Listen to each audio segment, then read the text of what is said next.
OFW ka, video na to para sa'yo to. Kasi eto yung mga reason kung bakit ka nag-OFW. Pag-usapan natin bilang isang OFW, bakit nga ba habang OFW ka, kailangan mong magnegosyo.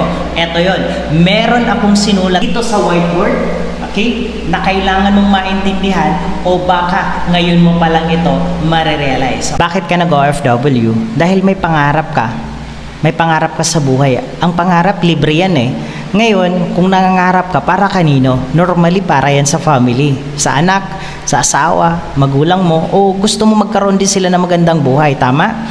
So, ang pangarap, may pangarap ka para sa family mo. Ngayon, ang tanong dito, di ba nagtatrabaho ka? Since nagtatrabaho ka, kumikita ka ng pera. Pero ang tanong ba, habang nagtatrabaho ka, meron ka bang ipon? Kung wala kang ipon, ibig sabihin may mali sa ginagawa mo. May mali sa sipag mo na kailangan mo ng sistema yan. Okay? Ngayon, kung wala kang ipon, pag dumating ang emergency sa buhay mo, posible na isasamahan mo sa buhay, mawalan ng buhay dahil sa emergency, dahil wala kang ipon. Mostly, sa mga OFW part ng Middle East, kumikita lang sila ng 20,000 a month. Kung kumikita ka ng 20,000 a month at inaasahan mo lang ang trabaho mo, after 2 years, kasi yung sahod mo malamang laging pinapadala lang sa pamilya. Tama? Kasi tayong mga tao, hindi natin iniisip yung paano tayo nagpagod. Ang iniisip natin is paano ba maipoprovide yung pangangailangan ng family natin. Tama? So, ganun kasi tayo. Masyado tayong mapagmahal sa pamilya. Kung kumikita ka ng 20,000 a month, ipapadala mo sa family mo, automatic yan, after 2 years ng kontrata mo, hindi ka makakapag-ipon. So ngayon, mapupunta lahat sa family mo. Ang pamilya, hanggat may inaasahan, aasa talaga yan. Etong malupit.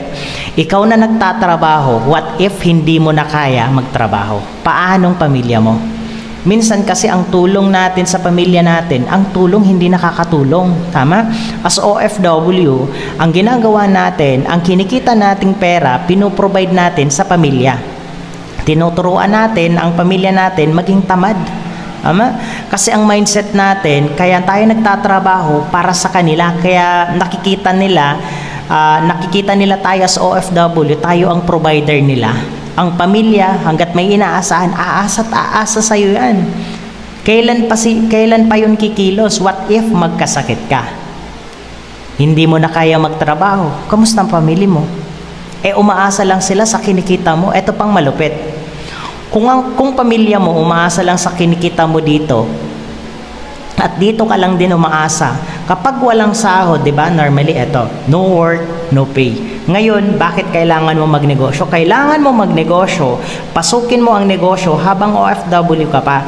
May kakayanan ka pang pumasok sa isang negosyo kasi wala pong negosyo na walang puhunan. So pag nandito ka sa Pilipinas, mahirap ka po maglabas ng puhunan. Ngayon, habang OFW ka pa, okay, kailangan sa kinikita mo every month na 20,000, kailangan may ilalagay ka na portion na papasok sa business na kinikita mo. Okay? Kasi pag ilalagay mo, ibibigay mo yan sa family mo. Kung magkano ibibigay mo sa family mo, uubusin nila yan. Bigyan mo man ng maliit, ubos yan. Bigyan mo ng malaki, ubos. Tama? Tandaan mo, nag-abroad ka kasi may pangarap ka para sa family mo. Ngayon, wala kang savings, ang pangarap, may amount yan eh. May amount to. So, wala kang ipon, pag dumating ang emergency, papasok ka sa utang, mangungutang ka. Malamang magbabayad ka. Tama? Bakit hindi ikaw magnegosyo? Pasok ka sa negosyo at gawin mo itong sahod mo, kalahati, ipasok mo sa negosyo. Yung kalahati, ipadalas mo sa family.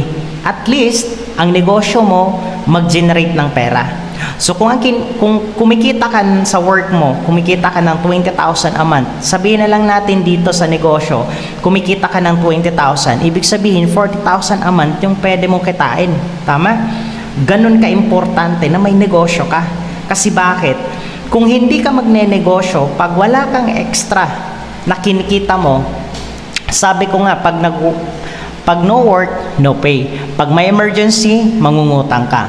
Pag wala kang ipon, mangungutang ka. Pag kailangan ng family at pwedeng isasamahan mo sa buhay, mawalan ng buhay. Kasi hindi mo napaghandaan ang emergency. Kasi lahat ng kinikita mo, naiuwi mo sa family mo. Kaya ang mangyayari, habang hindi mo nakukuha ang pangarap mo, kasi ang pangarap, ilusyon na lang. Kasi mas inuuna mo yung family mo. Kapag inuna mo ang pamilya mo, hindi mo iisipin kung saan mapupunta yung kinikita mo, saan mapunta, mahihirapan ka. Kasi bakit? Hindi ka nakakapag-ipon. Kasi inuuna mo yung family mo. Sabi ko nga ang pamilya hanggat may inaasahan, aasa yan. Ngayon, dumating yung emergency, paano ka na? Negative ka na, baon ka pa sa utang. Etong malupit, nawala yung trabaho mo. Nagpahinga ka. Kapag may negosyo ka, may mauuwian ka pa. Pero pag hindi ka nagnegosyo, back to zero. Okay? Kaya kung ikaw, yung tao na kumikita ng 20,000 a month, isipin mo dapat kung magbibigay ka sa family mo, kasi nagtatrabaho tayo para sa family mo. Isipin mo, papasok ka sa negosyo. Kasi at the end of the day, uuwi ka ng Pinas. Pag uwi mo sa Pinas, pag hindi ka nagnegosyo, babalik ka na naman sa ibang bansa para kumita lang ng kanyang klaseng halaga.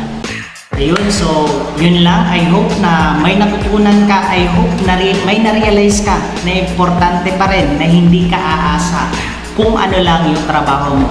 Kasi bakit? Hindi sa lahat ng oras o hindi sa lahat ng panahon kaya mo magtrabaho, kailangan mong magpahinga.